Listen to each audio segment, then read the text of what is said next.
welcome back to my YouTube. In today's video, we'll be looking at the Holy Paladin Phase 2 Best in Slot Guide for Ulduar. Now, there's not too much information going on. There's a lot of late BIS lists. I did a lot of research the past few days trying to find out what I need to basically tell my guild as well. So with all that being said, let's just go ahead and get started.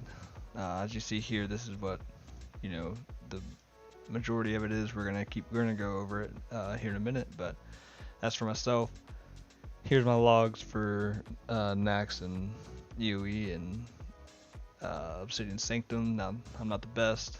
I just spent a few days doing some research on what we should be running as Holy Paladins. So here's that. Not the best, but still working towards getting some of this. My guild is notorious for running 5 healers every week. I think last week is the only time we attempted 4 healing, so that was great. So we always 5 heal, so there's no parsing to be done. But for my guild wise, we're 18th on the server for execution for my server, which is Westfall. Decent sized server, so not too bad. And then here's some of the main raiders. We got 99 parsers. A lot of really good parsing here. So a well dedicated group of people. Now let's just get back into the gearing. We'll start with the helmet. So a lot of this is we do go for 4-piece, so which is nice. So a lot of hard mode loot is kind of out of the question for tier wise. We do want our 4-piece, so that'll be nice to have. So we're gonna start with the helmet. It's gonna be the tier, and then neck is off of hard mode XT deconstructor. Now, with hard modes XT, a lot of people are saying you shouldn't go for XT hard mode week 1. So if you do go through week 1 not doing any hard modes, Freya's choke rewarding would be a good thing to keep your eye out for your necklace. But in the end, you do want to get the charm, to your shoulders. We're keeping it simple with the same gems, enchanted tier, and the insightful meta, and jamming straight intellect you'll see through here. But for the shoulders, we're gonna go tier. These are listed as well, good as well. So if you can't get that Thorm is kind of easy for hard mode. So keep in mind when you kill Thorm for the shoulders right here.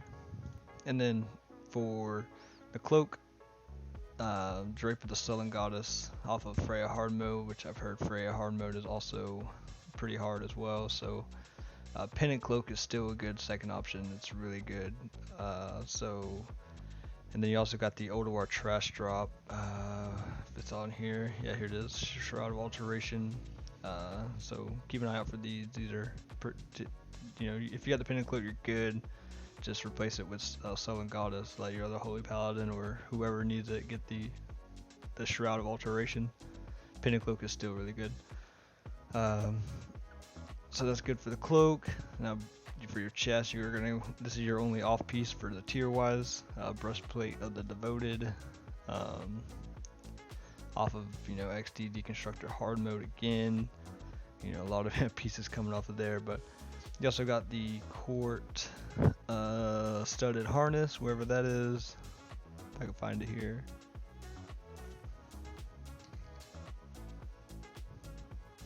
Here it is. Okay. Off of regular deconstructor, so that'll be a good thing to grab as well. And then you also have the robes of Onboard Brute off of Colorgarn, I believe. Yeah, Colorgarn. So that's another option there. Alright, for wrist, you're gonna want the Binding of the Winter Gale, 16 intellect enchant, and then double sockets there, off of Hodir hard mode. So with Hodir being one of the easiest or the hardest hard modes, I should say, I'm sorry, We're going to be going for the Unfaltering Arm Guards for the second. That's off of Kolagarn. Be prepared to ride these out most of the phase. If you got 2 Holy Paladins and a Resto Shaman, you know, you might be riding, and they got to drop as well. You're gonna be riding out the Unfaltering Arm Guards for a while. So put these up there on your list if you need to. They're not bad. So, but we do want that in the end. Now for the Bis weapon, obviously we want Valinir. For Holy Paladins, we should have priority of that. So I am lucky enough to receive the first one in my guild, so that's gonna be nice. But if you're not getting Valinir first, or I mean third, you can go for Guiding Star off of Razor Scale. You know, it's not going to be a bad one. The Rune Scribe Blade as well. It's got Spirit on it, but it's not the worst in the game. Alright, so now onto the shield. Wisdom Hold off of Thorm Hard. Shouldn't be too hard to get. If you got a Resto Shaman and another Holy Paladin, they're going to be having their eye on that as well. But it's off Thorm Hard, so it won't be too hard to get that. The second one you should be focused on is Pulsing Spell Shield. Voice of Reason still isn't too bad either, but make sure to get your Ulduar 10s in for the Pulsing Spell Shield. It comes off XT non-hard mode Ulduar 10, so that'd be easy. Right, onto the gloves. You know, we got the tier gloves, nothing too special. Socket 16 intellect and 28 spell power. Now, a lot of Bis lists vary on the belt. I've chosen to go with Belt of the Fallen Worm. I think I can't remember the yes, this one. So a lot of Bis lists say go for this one right here, but I chose Belt of the Fallen Worm. I don't know, this is still really good, so either or can do really well for you. I mean, you're gonna get a total of 3 sockets out of this one. That's just a ton of intellect. So, but it also comes off of Algalon the Observer, so that's gonna be really hard to get. So Razor Scale, so just keep your eye out for that one. And I mean, your Resto Shaman and other Holy Paladin as well. So with that in mind, just, you know, look for that one. All right, we got the Conqueror's, you know, tier leg. So for that, and then we have the boots. Now, if you look at the boots, they also come off of your Yogg hard mode as well. So, you know, a lot of guilds aren't going to be killing this, you know, but these are obviously going to be the best for a lot of classes, I believe. So just, you know, there are best, but just keep in mind what else you can get. If your guild has a discussion of what BOE crafted boots people need, you know, you should mention you want the Trees of Destiny. These will last you a long time and are very good as well. So, you know, try to get these crafted as soon as you can, and be prepared to ride those out as well until you can get some False Oracle Trees. Alright, on to the rings. We have the Nebula Band and the Starshine Circle. There's not much else to it. You could go for Fire Orchid Signet off of Freya hard mode. Nebula Band is Algalon the Observer 10-man, so week 1 you might just be riding out your regular rings that you're wearing now off of KT and Saf and whatever. But here's a Power Circle off of Ignis, so you can keep an eye out for that as well. You know, all these are not bad options. They're pretty good alternatives, but you're definitely gonna have to be doing your 10-mans to get the Nebula Band. Alright, so on to the trinkets. Soul Preserver still our best. You know, getting the free heal is just so good. Obviously you see Meteorite Crystal being our #1 best from Ulduar. It's from Algalon the Observer 10-man. But, you know, with Algalon being so hard, week 1, maybe week 2, you know, keep an eye out for, let's see where to go, Sith's Remembrance, okay? Thorm hard mode on 10-man is just a joke, so that should be killable week 1 for you. Sith's Remembrance, and then the Pandera's Plea, Memoron non-hard mode, so that should be maybe one you can just pick up. It's a lot of intellect, so you'll probably see that thing proc often as well. And then Darkmoon card Greatness is still going to be really good as well.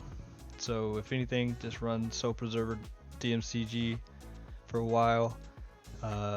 These trinkets, they got to drop first before we can get them, so just keep that in mind. Aim for Sith's Remembrance first, Plea, and then obviously the crystal whenever you get Algalon down. So, and then with we're keeping our Libram of Renewal on that we have from phase 1. Alright, so that's really it for the Abyss. There's a lot of things to keep an eye out for. So again, the Freya neck, gettable, week 1 if you can. So just keep in mind of the alternatives that are still really good and still really high item level that would carry you a long way. Alright, on to the talents. So this is the standard build that I run. You'll see this online a lot. The only thing is, you'll have one of your Holy Paladins running Improved Blessing Wisdom, and then one of your Holy Paladins running Improved Consecration Aura. And with Pally Power, if you're running Improved Blessing Wisdom, you should be giving Wisdom out to everyone. That's pretty self-explanatory. For the glyphs, we got the Beacon of Light, just the same as we usually run. Glyph of Seal of Wisdom. Now there is Glyph of, let's see where to go. Glyph of Seal of Light. Now this is recommended by some people, and I've done my own testing with this in our 10-man or our main raid. It's just not as good. You just run especially if you don't have Soul Preserver. You always want to be running Seal of Wisdom. It's just so much mana from it and everything. Tested it and just run Seal of Wisdom. Minor glyphs doesn't really matter. But with Ulduar, we're recycling our Divine Sack, so definitely make sure you have that. But other than that, that should be it. With the Abyss list, if you're engineering, you got your haste buff here, your NG boots here, but other than that, that should do it. I appreciate everybody tuning in, and if you like the video, make sure you like and subscribe. I'm trying to keep it short and sweet, so I'll see you guys in the next one.